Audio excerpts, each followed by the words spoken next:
Hi everyone, my name is Russell Holzman. You might know me from social media, and particularly playing breakbeats, drum and bass, jungle, intricate grooves of many kinds. Today we're going to be taking a look at how to play breakbeats from my perspective. Obviously, playing them full speed can be a challenge at first, but not something we can't practice. Firstly, I want to say that I do think the gear you choose to play does make a difference for the sound, particularly the snare drums.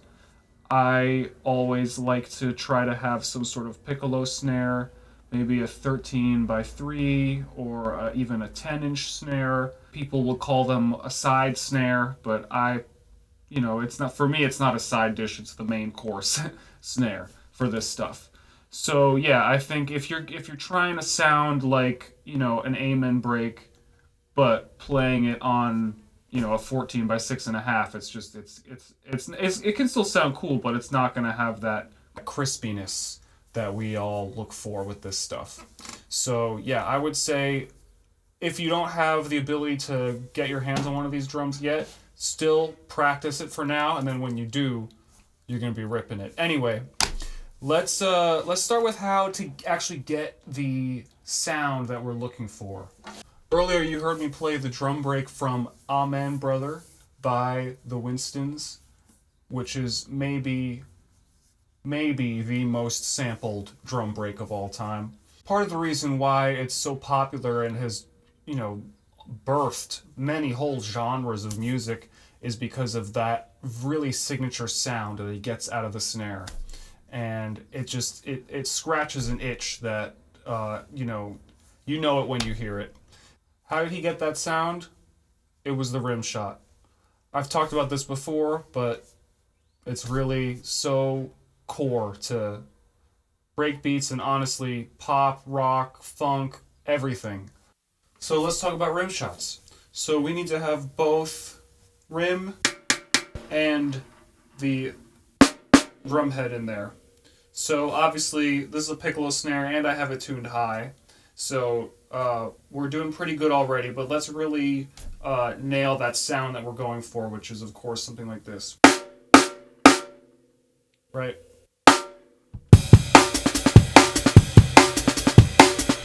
That's what we want. So how are we doing that? We're hitting the rim and the head at the same time, of course.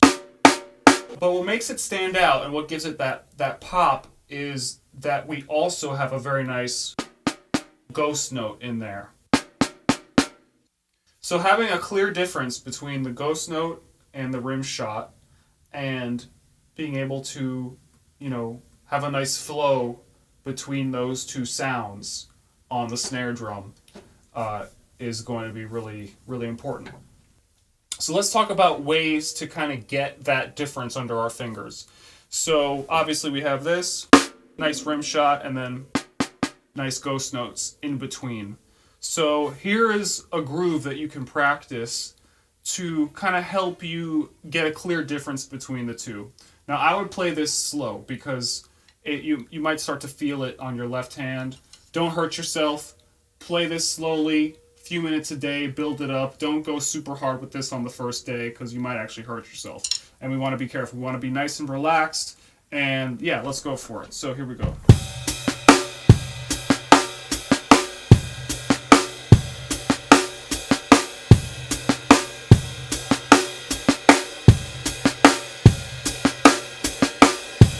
And full speed, it would be like...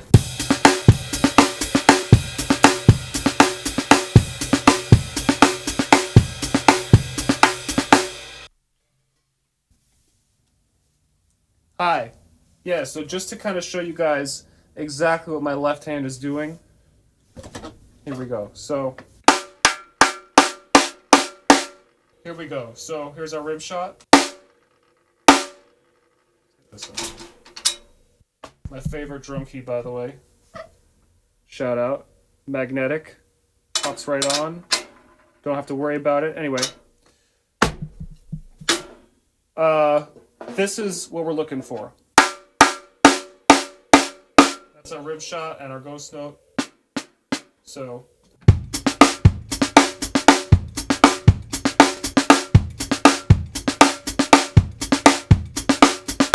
in slow motion.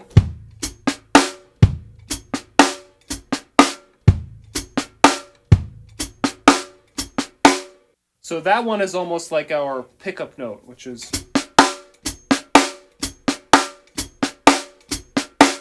so kind of like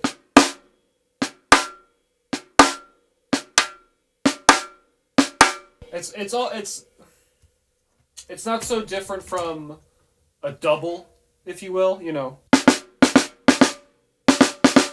We all know doubles. You kind of throw it down and pick it up. That's kind of what I'm doing here, but obviously the rim is a factor. So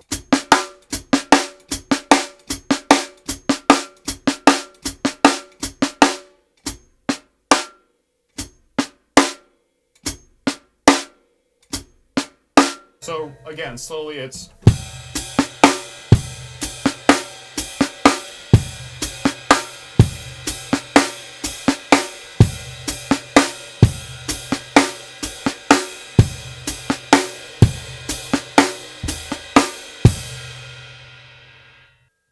so if I were you, I would practice this at home really slow.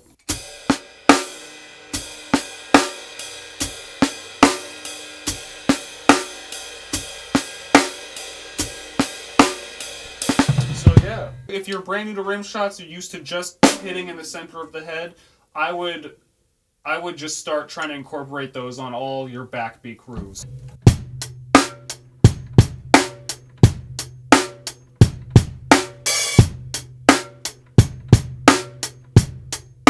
And then if you want to add our trusty ghost notes in there, it's going to be even better.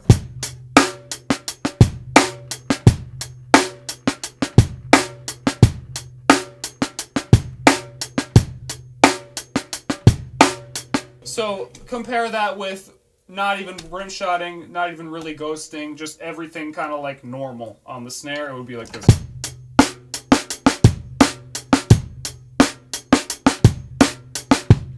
You know, not terrible, but it's just, there's no comparison.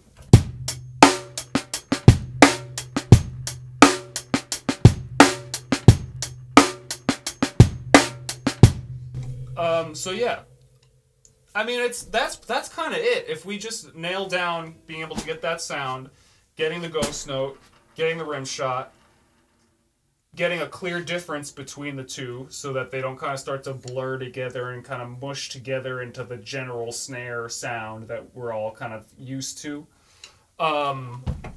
Yeah, then you're golden. Clear ghost note, clear rim shot. In addition to that, something that I do is I get these kind of hi-hat ghost notes in there. I just like it. I think it adds a nice chicka-chicka to the grooves. So whenever there's a lull, if there's only ride, I'll add a left foot in there. And that kind of helps it pop. And another reason for that is when we hear, you know, drum and bass music, breakcore, jungle, those types of grooves, the sliced up drum breaks that we're hearing are really, really compressed. And so a kick will pop out, a snare will pop out, and then a ride will pop out. And this kind of helps those rides pop out. So anybody can practice this. So let's just take that groove really, really slow. Classic amen break.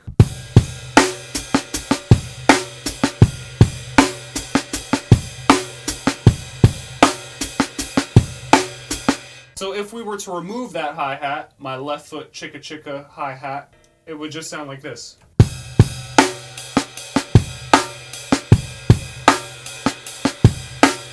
And then at full speed it would be...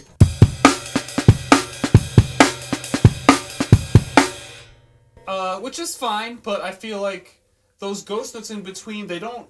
I feel like that really adds something nice to those in-betweens. So...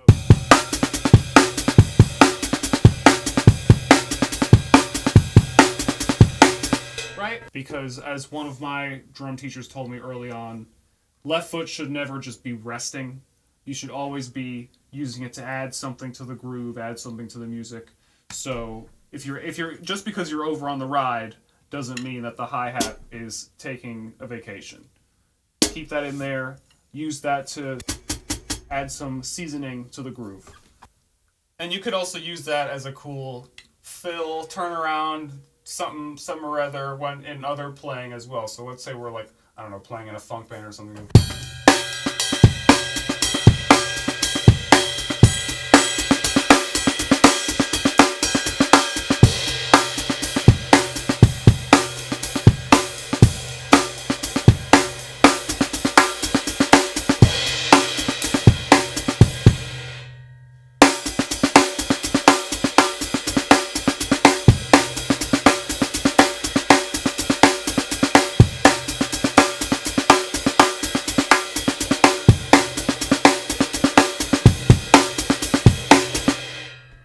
Oh yeah.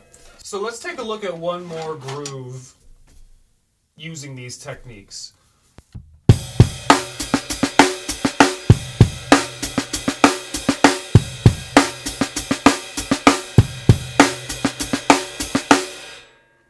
Right? Full speed just for fun real quick.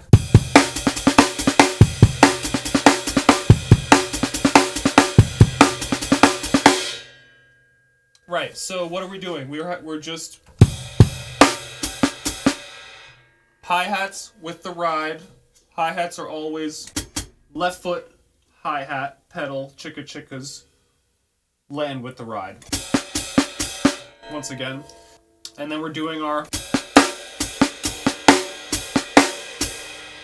So let's do that again slowly.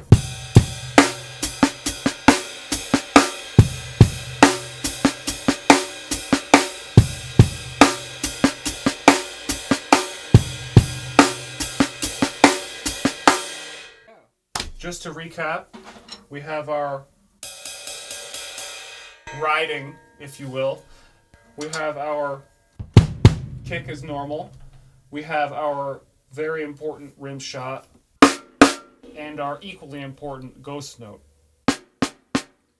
And we are working on getting a really clear difference between the two, flowing seamlessly between the two, and that'll really activate that sound that we're looking for.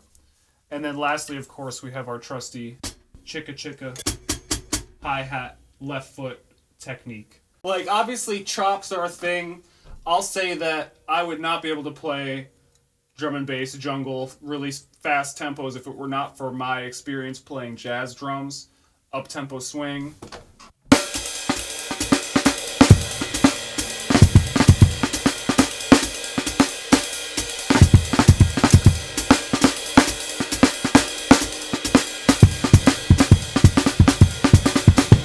And that's kind of how I first started playing breakbeat grooves, drum and bass grooves, was just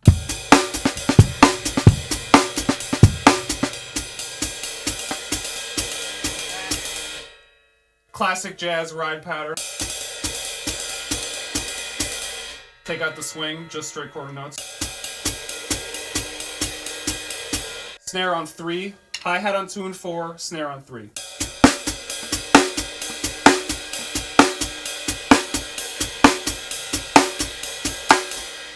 And then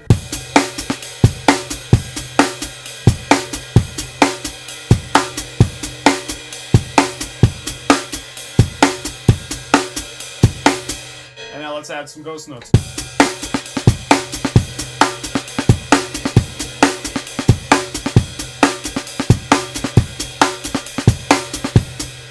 Let's get rid of our hi-hat on 2 and 4 and now add our signature chicka-chickas in between.